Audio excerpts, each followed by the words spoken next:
Lalu seperti apa proses pencarian para korban kapal tenggelam di perairan Selat Bali Kamis dini hari? Kita telah terhubung dengan reporter TV One Farah Manila yang sudah berada di lokasi. Selamat malam Farah, apakah proses pencarian malam ini masih berlangsung? Ya, Felicia dan juga pemirsa, ini memang tim SAR gabungan ini telah menyampaikan bahwa proses pencarian korban KMP Tunu Pratama Jaya ini telah berakhir pada pukul 5 waktu Indonesia Tengah.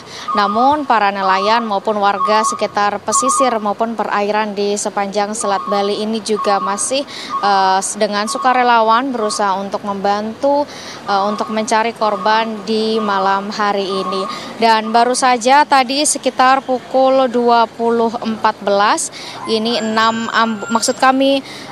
jenazah dari 5 ambulans ini telah dipulangkan ke keluarganya. Sebelumnya mereka sempat berada di Rumah Sakit Nagara yang kemudian dipindahkan ke Pelabuhan Ketapang dan kemudian langsung diserah terimakan kepada keluarganya dan langsung kembali atau maksud kami disemayamkan di rumah duka masing-masing. Selain dari 6 jenazah ini, pemirsa, ada sebanyak 30 korban selamat yang 21 diantaranya ini juga telah dipulangkan sore tadi di pelabuhan, maksud kami melalui Pelabuhan Ketapang, sementara ada 7 korban selamat yang dipulangkan melalui Pelabuhan Gilimanuk dan telah bertemu bersama dengan keluarga. Adapun nama korban meninggal dunia, pemirsa, yaitu Anang Suryono berusia 59 tahun yang merupakan penumpang.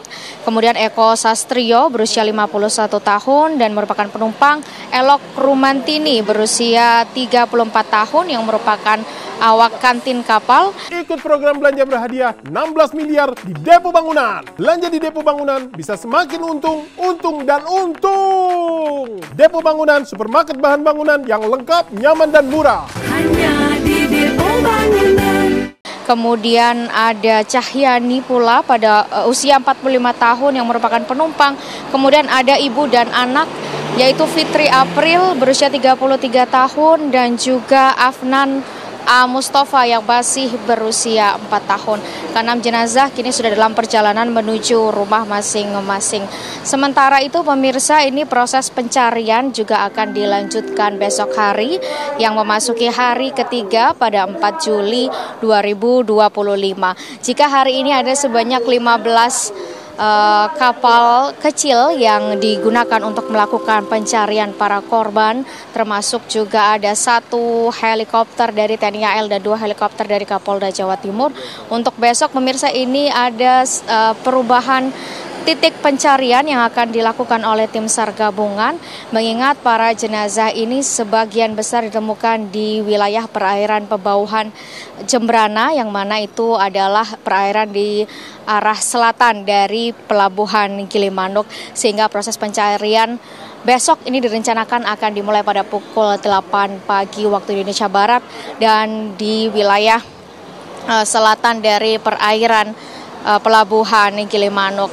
Dan kalau melihat berdasarkan prediksi BMKG, pemirsa, ini besok akan terjadi hujan dan juga Selat Bali bagian utara ini berpotensi berawan dan juga kecepatan angin ini mencapai 20 sampai 25 knot. Dan mengingat arus dan gelombang yang juga cukup tinggi, ini besok akan dilakukan pencarian dengan sejumlah kapal besar. 2 diantaranya ini adalah kapal KRI dan sejumlah kapal lain yang memang sudah disiagakan oleh pihak-pihak terkait, tidak hanya dari ASDP, kemudian ada pula dari Kapolda, Polair, dan lain sebagainya. Dan pemirsa, kalau melihat situasi saat ini, memang sebagian keluarga korban ini memilih untuk bermalam di Pelabuhan Ketapang sembari menunggu kepastian informasi keberadaan dari keluarganya. Namun ada pula sebagian keluarga korban yang memilih untuk pulang ke rumah untuk beristirahat sebelum besok pagi mereka akan memastikan bahwa mereka akan kembali datang di Pelabuhan Ketapang. Sementara itu informasi dari wilayah Pelabuhan Ketapang, saya kembalikan ke Anda Felicia di studio. Ya, Farah, ada berapa korban yang dinyatakan hilang hingga saat ini, Farah? Iya, kalau melihat berdasarkan data manifest yang kami terima dari pihak pelabuhan, ini pemirsa ada sebanyak 65 orang yang menumpangi kapal tersebut. Ini 53 diantaranya merupakan penumpang, sementara 12 diantaranya merupakan ABK. Dan yang sudah atau yang berhasil dievakuasi baik dalam keadaan meninggal dunia maupun selamat ini sudah sebanyak 36 orang. Artinya masih ada 29 penumpang yang sesuai dengan manifest ini masih akan dilakukan proses pencarian besok.